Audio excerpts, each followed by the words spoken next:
Hello friends, স্বাগতম এডুকেটেন্ট্রি চ্যানেলে, যেখানে শিক্ষকতার স্বপ্নকে সহজ করে তোলা হয় একটু একটু করে। আজকের ভিডিওটা শুধু তাদের জন্য যারা ওয়েস্ট বেঙ্গল প্রাইমারি টেটের ইন্টারভিউর জন্য প্রস্তুত নিচ্ছ। কল্পনা করো, লক্ষ লক্ষ ক্যান্ডিডেটের মধ্যে প্রাইমারি বোর্ড শুধু 13,421 পদের জন্য নোটিফিকেশন বের করেছে।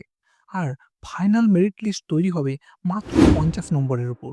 এই 50 নম্বরটা কিভাবে ভাগ হয়, কোন কম্পোনেন্টে কত মার্কস পাওয়া যায়, আর সেট স্কোর কতটা হলে সিলেকশন নিশ্চিত, আজ আমরা এই রহস্য উন্মোচন করব স্টেপ বাই স্টেপ এই ভিডিওর মাধ্যমে। সো বন্ধুরা, যদি তুমি রেডি থাকো তাহলে ভিডিওটিতে লাইক দাও, সাবস্ক্রাইব করো আর বেল আইকনটা প্রেস করে রাখো। তাহলে চলো আর দেরি না করে শুরু করি।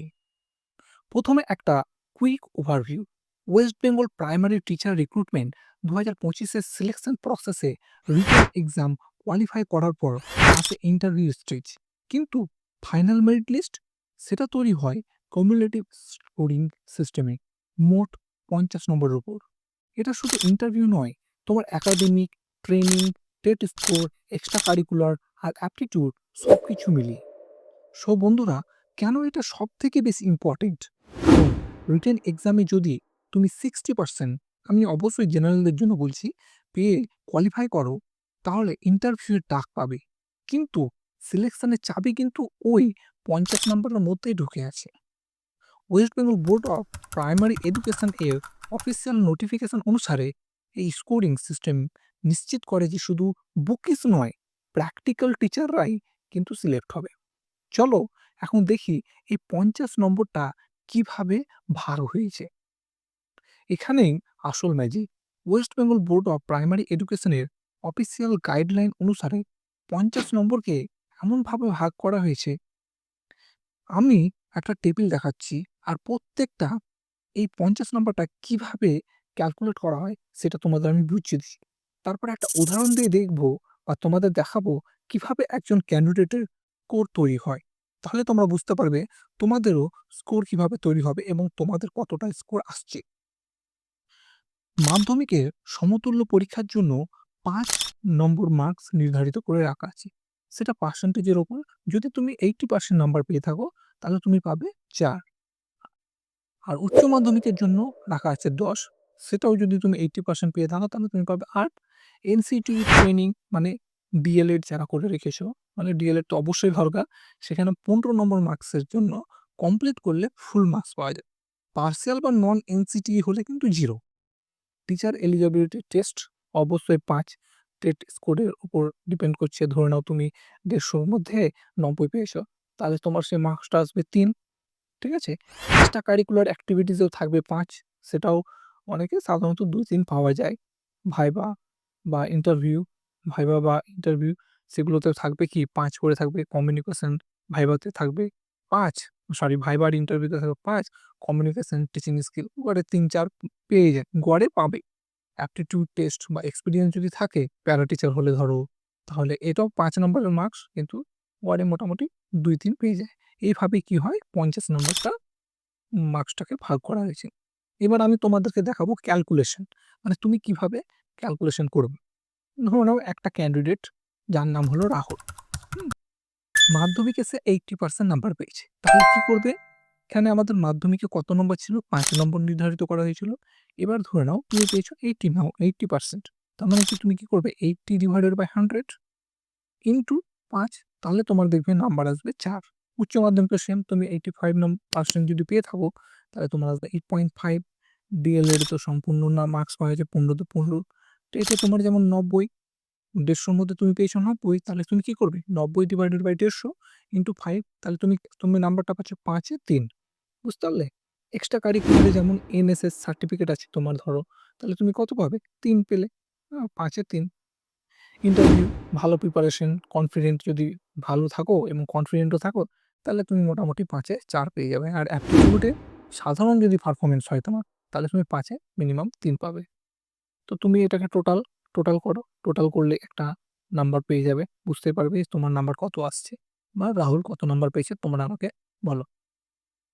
দেখো এখানে 35 নাম্বার, অ্যাকচুয়ালি এখানে 35 যে নাম্বারটা আছে সেটা হলো মাধ্যমিক, এইচএস, ডিএলএড আর টেট। এগুলো কিন্তু ফিক্সড। কারণ এটা তোমার পাস্ট পারফরম্যান্স থেকে এসছে। যেমন তোমার মাধ্যমিক হয়ে গেছে, এইচএসও হয়ে গেছে, ডিএলএডও হয়ে গেছে। টেটও তুমি পাস করে আছো বলে তুমি এখানে আছো। মানে তোমার ৩৫ নাম্বারটার মধ্যে তুমি কিন্তু বুঝতেই পারছো তুমি কত নম্বর পেয়েছো। বাকি যে ১৫ নম্বরটা আছে, ইন্টারভিউ আছে, অ্যাপটিটিউড আছে আর এক্সট্রা কারিকুলার আছে। তাই তো?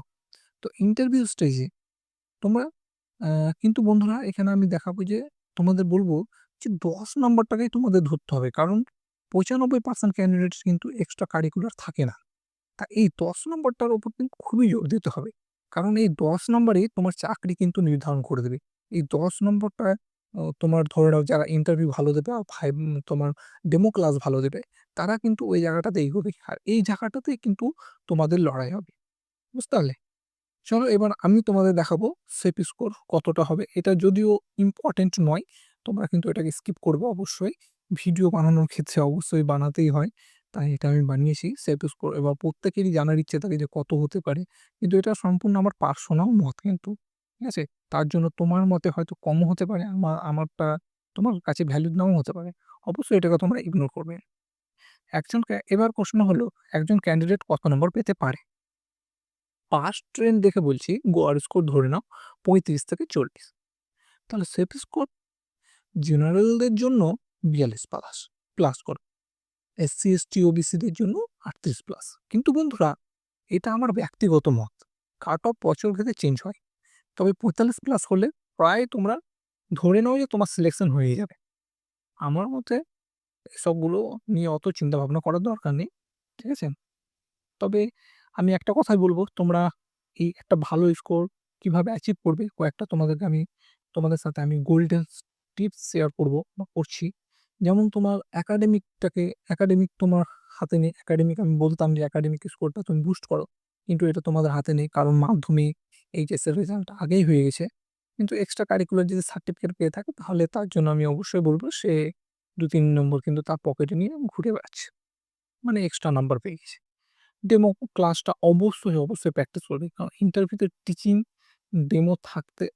ডেমো যে থাকবে সেখানে অবশ্যই তোমার কনফিডেন্ট দেখবে, তোমার প্র্যাকটিস দেখবে। ঠিক আছে?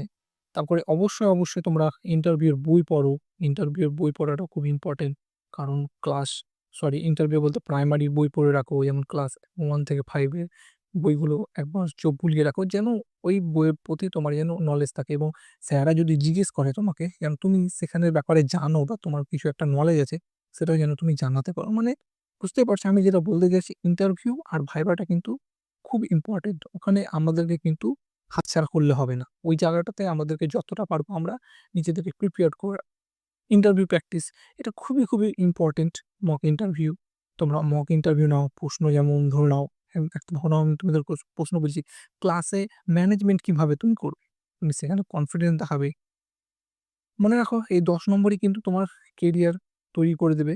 কারণ এই ১০ নম্বরের যার যেমন ডিফারেন্স হবে তার কেরিয়ার সেভাবে তৈরি হবে। ধরে নাও তুমি এই ১০ নম্বরে ৭ পেলে বা ৫ পেলে, আর কেউ হয়তো ৯ পেয়ে গেল বা ৯.৫ পেল, সে কিন্তু অনেকটাই এগিয়ে যাবে। ঠিক আছে? এবার তোমাকে কিন্তু একজন বেকার থেকে কিন্তু একজন চাকরিজীবী মানুষই তৈরি করতে পারে এই ১০ নম্বরই কিন্তু। তাই এটাকে হেলাফেলা করলে হবে না। এটা কিন্তু খুবই ইম্পোর্টেন্ট ইন্টারভিউ এবং তোমার উম ডেমো ক্লাসটা। সো বন্ধুরা শেষে আমি বলব এটাই ছিল ৫০ নম্বরের একটা সম্পূর্ণ গাইড। এখন তোমাদের টার্ন। এবার তোমরা কমেন্টে বলো তোমার স্কোর কত আসছে।